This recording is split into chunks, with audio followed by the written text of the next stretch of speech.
আসসালামু আলাইকুম আমার ভাই ও বোনেরা, আজকের রেসিপিতে থাকছে পালং শাক দিয়ে সেও মাছ দিয়া। আমি শাকগুলো ভালোভাবে ধুয়ে নিছি, কেটে কুটে রান্না করতে চলে যাব। এখানে সেও মাছগুলো কেটে এভাবে পরিষ্কার করে ধুয়ে নিছি। এখন আমি এগুলো লবণ আর একটু হলুদ দিয়ে ভেজে নেব।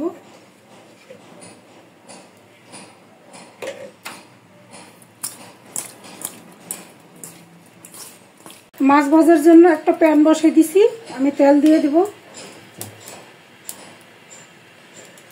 তেল গরম হয়ে গেছে,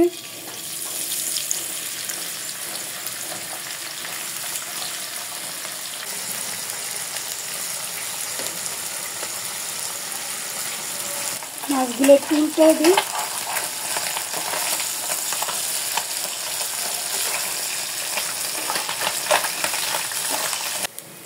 মাছগুলো ভাজা হয়ে গেছে, উঠায় নেব। আমি রান্নার জন্য কড়াই বসে দিয়েছি, কড়াই গরম হয়ে গেছে, তেল দিয়ে দেব। পেঁয়াজ কুচা দিয়ে দেবো আধা কাপের মতো।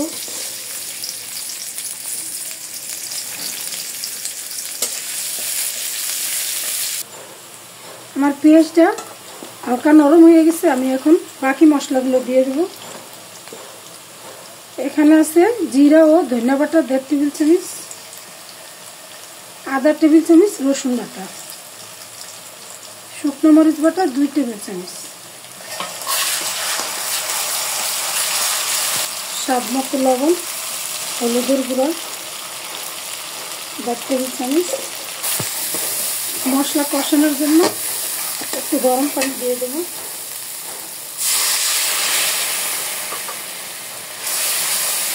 মশলা কষানো হয়ে গেছে, আমি শাক দিয়ে দেব।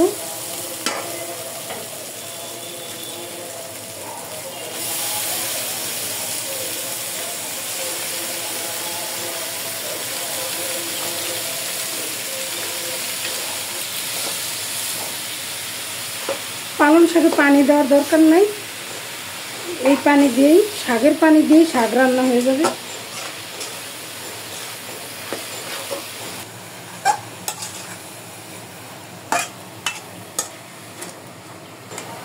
ঢাকনা দিয়ে দেবো 5 মিনিটের জন্য।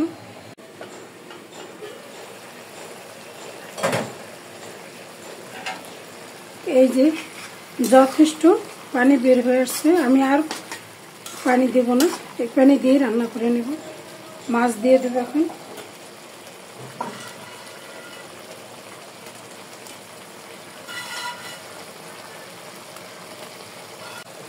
এই যে আমার মাছগুলো দিয়ে দিলাম, একটু মিশিয়ে দেব। এইভাবে মাছ দিয়ে শাক রান্না করলে পালং শাক অনেক টেস্ট হয়। আপনারা ট্রাই করে দেখবেন যারা এখনো ট্রাই করেন নাই বাসায়। আরো 5 মিনিটের জন্য ঢাকনা দিয়ে দেব।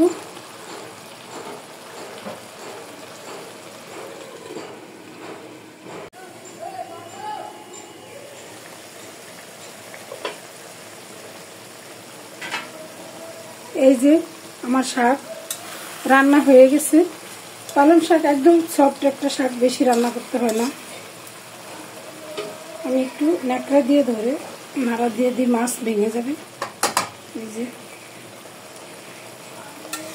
আমার এই রান্নাটা যদি আপনাদের হৃদয় স্থান পায়, প্লিজ একটু সাবস্ক্রাইব করে দিবেন, শেয়ার করে দিবেন এবং একটা লাইক দিয়ে দিবেন।